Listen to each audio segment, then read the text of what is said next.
lesson. Why has that been significant for you, and why do you believe that everybody should be doing that? Well, I think that it gives us the opportunity to discuss the things that we're already learning. And it almost requires us to think back on what we did learn and how it applies or how it could apply. So that's like, reviewing your notes, so to speak, when you're taking a course or going back over it, because spaced repetition is how we learn.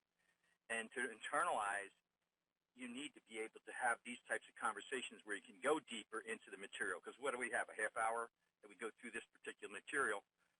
But that gives us the opportunity to discuss and go deeper. And that's where the real learning happens, I believe. Nice. Questions, thoughts, what you'd like to accomplish in wrapping up, this final lesson 7? Well, what's something that jumped out at me was something that Peter said about venturing into the unknown. And I think that's what stops a lot of people, the masses, in fact, because they're afraid of the unknown. And to be able to, my thought was, how do we help people get past this so that they embrace the unknown? And that's where the real learning is going to take place. There were people that on this call that took the initiative to take the course, and there was no course. It actually became part of the development of the course. And that takes, that's the unknown. And, I think everybody that is on this, I would hope, benefited from it. So that's what I hope we can take what you just asked about, that other session. I think we need to have a group, a community around leverage so that as people graduate, they can join in that community and continue to go deeper into leverage and what it means to them and in their life and career. That's awesome. Nicole, what's the number one thing? You've been a great student throughout. You've really applied it, dug into it, done the workbook, just so many other things. What's the number one takeaway that you've had, Nicole? That you need to do. There is no leverage without the do, because you can't produce results. And that's the biggest thing and the biggest challenge that I have is to do. And this course has just been a constant reminder that, you may be scared of it, but you need to do it. Kind of like what Steve was saying about the unknown. And so for me as a deep analytic, that's huge. Nice. Questions, thoughts you'd like to have on this last lesson here? Nicole. I don't know. I keep going back to the positive and negative results and how negative results may be even more impactful. How do you explain that to other people, and how do you coach them to understand the value in negative results? Well, there's two things that motivate, inspiration and desperation, right? And when you start looking at failure as inspiration, and with the confidence of knowing when you start thinking beyond your current problem, obstacle, to what ifs. For me, it's that brainstorming session of what ifs, where everybody's there, including the subject matter expert, in whatever it is you're dealing with. And when you start going through that process, you start to realize there's more opportunities, and it takes away the fear when you can get into that process of beyond the lesson learned from the failure or the lack of movement, the lack of change. And so it's a different place. It's more inspiring because there's no boundaries. You can ask the stupid questions, make the stupid suggestion, and everybody considers everything. And I think so when you're working with people in that situation, it gets to the what if. Tom, thoughts you have?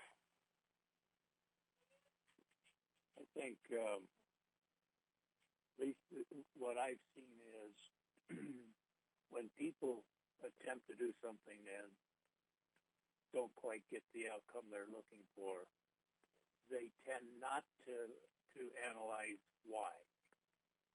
They either just totally give up or they just go and jump off somewhere else and try something different. But I think that the most important thing in terms of failure is to ask the question why. What happened? What did we do different?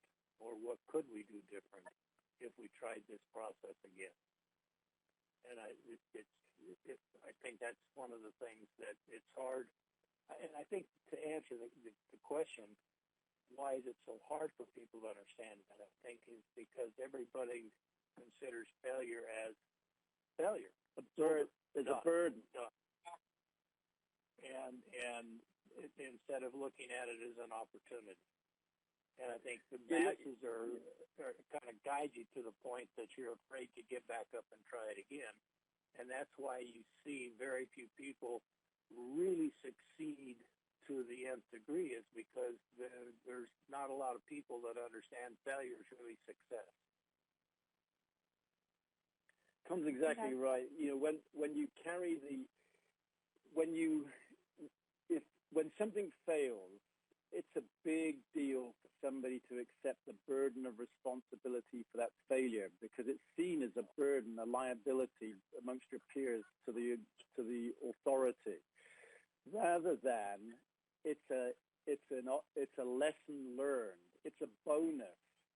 And so most people, when you're dealing with things gone wrong, want to avoid it sticking to them instead of taking it, accepting it, and learning from it. And that's such a huge, an easy thing to do in some way, but there's a burden to response at saying I understand why it didn't work and what I did that didn't work. And in a lot of business structures, that's not seen as a positive. People shirk that burden of responsibility, but then they don't look. The company or the business or the individual doesn't learn anything from it until they recognize it's a bonus, not a burden. It was like, Mark, when you were talking before, and you said you wanted to wait till the Q&A about your kids, and I think the issue is that you and maybe Peter and I and a few other folks, when you're talking with your kids, you're trying to show them how to really rethink things, but the rest of the world's telling them they failed, and so they tend to start to buy into that. So why do people seem to shoot themselves in the foot multiple times? I think generally speaking, most people hate to see other people succeed. Wow. Okay, that just messed with my mind. Well, if you really think about it, it's because if you succeed, then that to them means that maybe you stepped a level above them.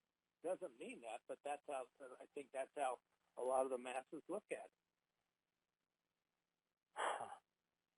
Or you're cheating because you're not playing by the rules Yeah. of the system. You got ahead by cheating the rules of the system. Doesn't matter whether it's the education system or a corporate system. I just want to go back to something. When it fascinates me as we've gone through this process, and I come at least the last 20 years from big corporate structures.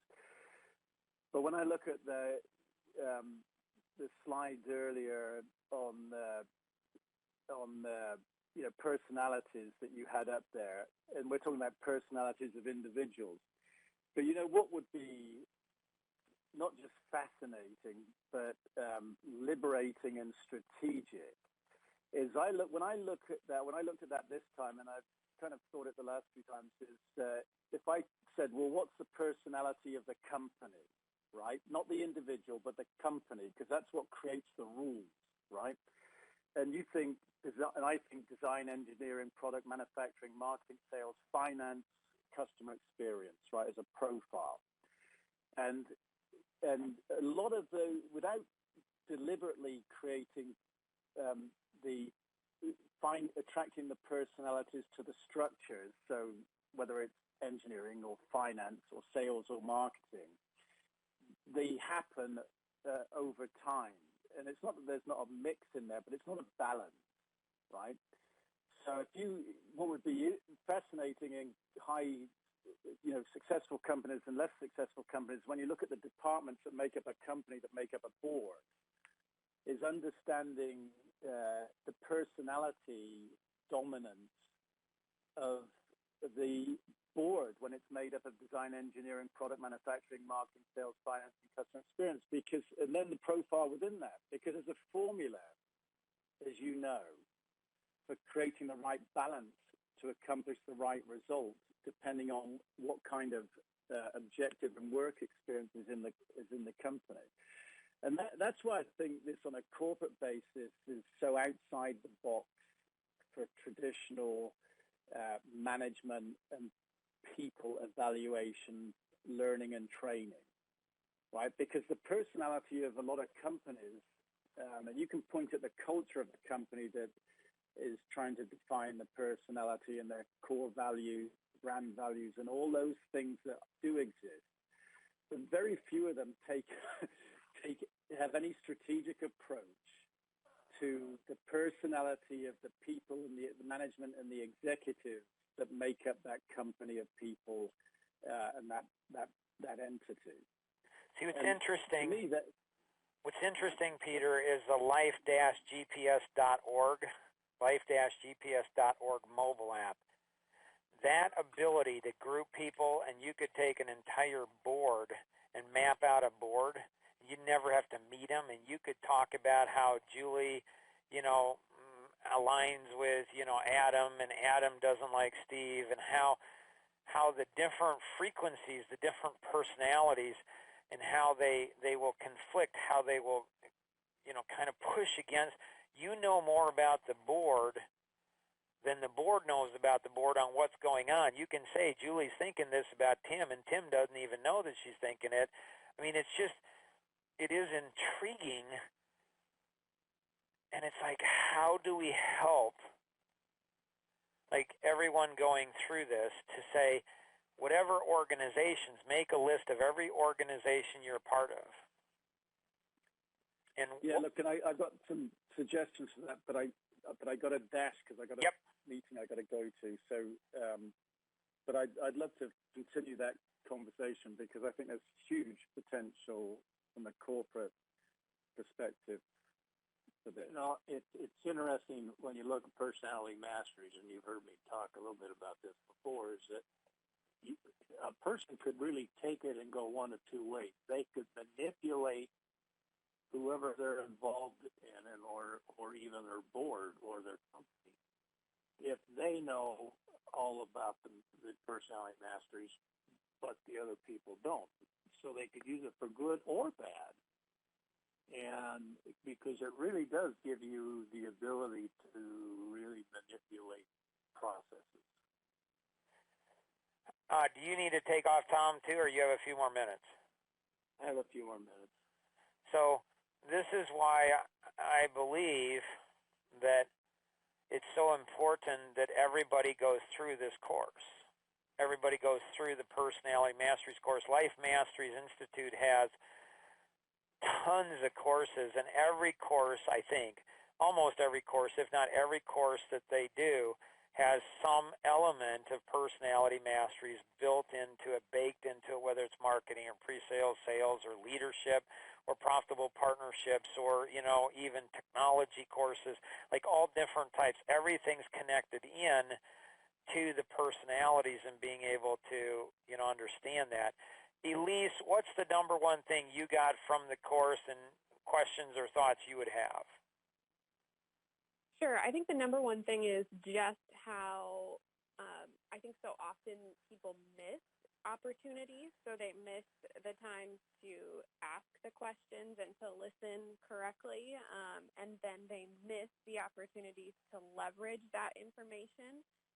So I think just having the opportunity to unpack that and be able to refocus or change your process to see greater success is really important. In terms of what I'd like to accomplish today, so we talked a little bit about this at the end last week, but Tom, I think in the past you had shared about determining your intentions before taking action or making calls. And I think that I understand what you mean, but maybe not fully. Could you share a little bit more about that? Sure. I'm a firm believer that no matter what it is, and let's just take a sales call, all right, that you have to understand, you have to start with the end in mind.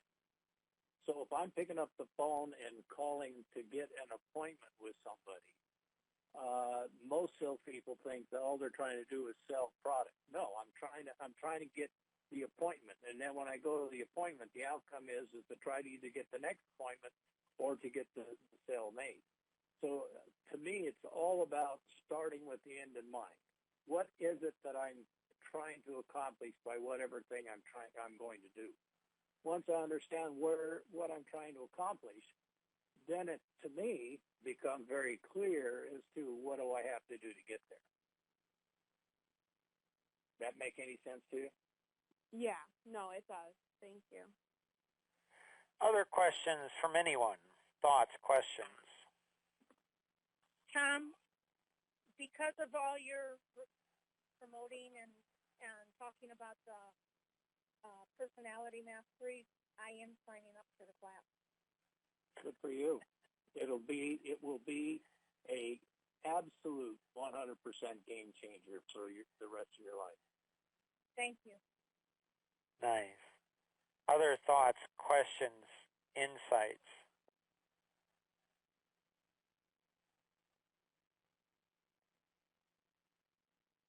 So I'm excited about what's next. I cannot believe I've never had a course that I've gone through, participated in, that's spawned so many different ideas and so many different things. There's the psychology of real estate that I believe is going to change real estate and how it's looked at all around the world. There's the psychology of hiring, onboarding, and retention, that it's been birthed out of this. There's so many different types of things. There's already a course on asking questions, but there's not a course on listening, and so maybe you could become certified in leverage and quantum thinking and then put together a course that could be offered all around the world through the leverage network on listening. Another course could be on seeing or true intentions or on thinking based on the different personalities and how do you do quantum thinking and how do we gain additional capabilities. And then the internalization is so intriguing. How do we get people to internalize things like Tom internalized when he was a teenage boy, where his grandfather, Grandpa Chappelle, went ahead and said, Tom, you're probably not going to understand this now, the value of this. All I ask is that you write it down because it will have great value in the future. And that was many decades ago. And Tom still is benefiting from his grandfather. My grandfather, my Grandpa Boersma, he said when I was 8, he said, Mark, and I don't know what caused it, probably him correcting me and me being defensive. Maybe. He said, Mark, when somebody says something to you, there's some amount of truth to it. It could be 1% or 99%. It's not up to them to tell you what percentage it is. It's up to you to determine what percentage and then change it. And from that point on, he only told me it once. He died when I was 9. No other person ever told me that. It somehow stuck with me. Somehow I internalized that really important piece at the age of 8, and it's transformed my life, my entire thought process. On the clubs, like, I love the story of the golf pro principle where Tom was out, hitting, with a golf pro, and the golf pro, lined up the club, lined up the ball, whacked the thing a mile down the middle of the fairway, and the golf pro looked at Tom and looked at the clubs and says, good news, Tom. The problem with your game is not the clubs. So when people go through a seminar or workshop, and they don't get what they should get out of it, what they need to get out of it for the company's benefit, for the organization's benefit, for their own benefit. It's not the clubs. It's not the course. Obviously, some courses are better than others, but every course we go through, imagine every single employee, every single team member, every single client going through every leverage within your organization. 7 short lessons. It won't take a lot of time. A lot of employees will do it on their own time. Shoot, the company can say, hey, we'll pay for the course if you take it on your own time. Or just encouraging them to invest into themselves. Look at how much money is put into a college education. And I have 3 degrees, and none of this was taught. Tom, any other closing thoughts, insights, additional things? No, I think that's kind of it for me. Anyone else have any closing thoughts? So what's next? So, we're going to get together. I'm going to be doing some traveling next week, and so I'm not going to be here, but you guys will continue on and saying, okay, do a debrief on what we went through, and then what do you want to be next? Gaining clarity and saying, what do I want to be next from leverage? I mean, really what we've learned, at least what I feel I've learned, is the tip of the iceberg. I think there's 100 times, 1,000 times. Mark? Yeah. Mark, I'm going to just suggest to everybody, if you're serious about getting more out of this, then you need to be on that 12 o'clock Eastern Time, Monday, debrief. Seriously, that's where you're going to get the opportunity to talk with people who have already gone through the course and start to go deeper. So that's my encouragement. It really comes down to, Nicole, getting, a small group together that have been through the course and saying, what do we want to do together? How can we leverage it? When I was on with Peter and Randy and Ski, and I heard them talking about all the different potential connections, I got excited and said, oh, these guys, they're going to keep it going. And so I think it's getting something locked in to where you're going to say, I'm going to spend a half an hour a week, maybe in a coffee connection, maybe in a mastermind group, and I'm going to really dig into this, and I'm not going to forget 90% of it. And I'm going to apply all of it that I've learned, but to do that, we need to be, like Tom had said, we need to be in community in what we're doing. Does that help, Nicole? Yeah, it helps. Excellent, excellent. If you go to clarity.dna4success.com, that's clarity.dna4success.com. There's a lot of additional resources there to continue to ever expanding. Once a month or even once a week, check it out. There's new things always going up. If you have any questions on anything we covered, connect first with your art mentor. Make sure you're talking to your art buddies. This isn't the end, it's the beginning. So it's not the end, it's the beginning of where really exciting things happen. Make sure you're posting your comments and sharing it with other people. Get to other people. Who is going to go through the course? Who are you going to help?